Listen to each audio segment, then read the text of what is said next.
নমস্কার। আজকে আমরা বলবো কিভাবে ভারতের ডেমোগ্রাফি চেঞ্জ করা হচ্ছে।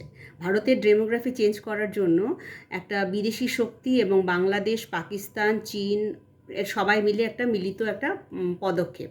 তো আমরা কখনোই কি দেখেছি যে বাংলাদেশের লোকেরা বোচকা প্যাটরা নিয়ে এসে জায়গা খুঁজছে?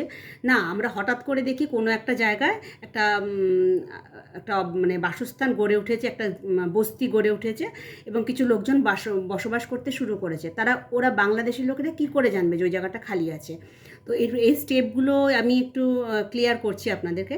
সেটা হচ্ছে ওরা বিভিন্ন অবৈধভাবে তাদেরকে আনা হয়, তো এবং সেখানে প্রচুর বিদেশি ফান্ডিং থাকে।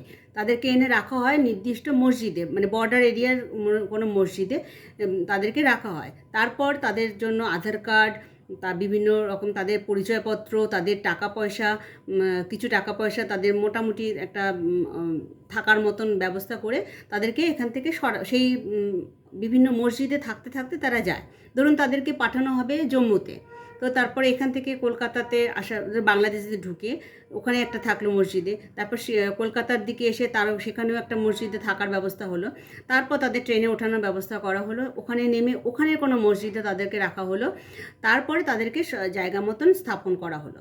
এবং এই তাদের যে বসানো হচ্ছে সেগুলো কোনখানে বসানো হচ্ছে দেখবেন, খেয়াল করে দেখবেন, কোনো এয়ারপোর্টের বাইরে এই মুসলিম সম্প্রদায়দের একটা অবৈধ বাসস্থান থাকে, স্টেশনের বাইরে থাকে, মেন রাস্তা যেখান থেকে শহরের সাথে কানেক্ট করা থাকে সেই রাস্তার ওপরে থাকে।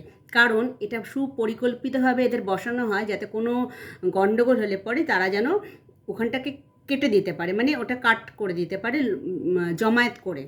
তার জন্য কিন্তু এই আমাদের ওয়েস্ট বেঙ্গলে পরপরই রিসেন্ট দুবার রাস্তার ওপর জমায়েত করে, মালদা মুর্শিদাবাদের ওখানে জমায়েত করে জনজীবন স্তব্ধ করে দেওয়া হয়েছিল।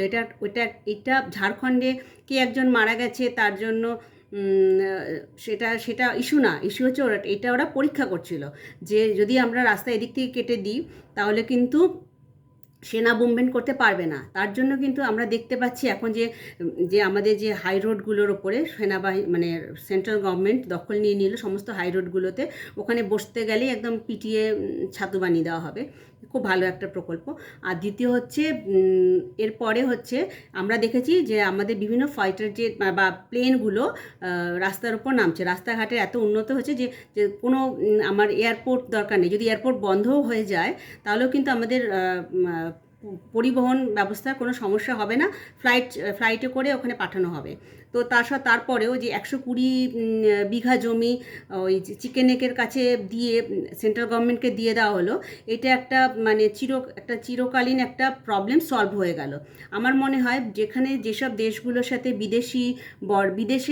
বিদেশের সাথে যেসব ভারতের যে বর্ডারগুলো আছে সেইগুলো আইন করে হলেও তার পুরোপুরি ক্ষমতা সেন্ট্রাল গভর্নমেন্টের থাকা উচিত, যে সেন্ট্রাল গভর্নমেন্ট ঠিক করবে যা ইন্ডিয়ান ইউনিয়ন টেরিটরির মতন যে সেখানে কি হবে না হবে।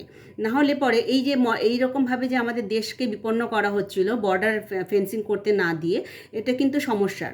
কিছু কিছু ক্ষেত্রে আমার মনে হয় আইন পাল্টানো দরকার। রাজ্যকে সার্বভৌমত্ব দেওয়ার প্রয়োজন নেই, প্রয়োজনে সেন্ট্রাল গভর্নমেন্ট সেখানে হস্তক্ষেপ করতে পারবে। না হলে কিন্তু ভবিষ্যতে আরও অনেক বিপদ আসবে, যেটা আমরা অপেক্ষা করে আছি কেরল আর তামিলনাড়ুতে হওয়ার জন্য। আমরা ভবিষ্যতে নিশ্চয়ই ওটাও দেখব। সুতরাং কিছু এক্ষুনি আইন পরিবর্তন করার প্রয়োজন আছে বলে আমার মনে হয়। নমস্কার, জয় হিন্দ, জয় ভারত, বন্দে মাতরম।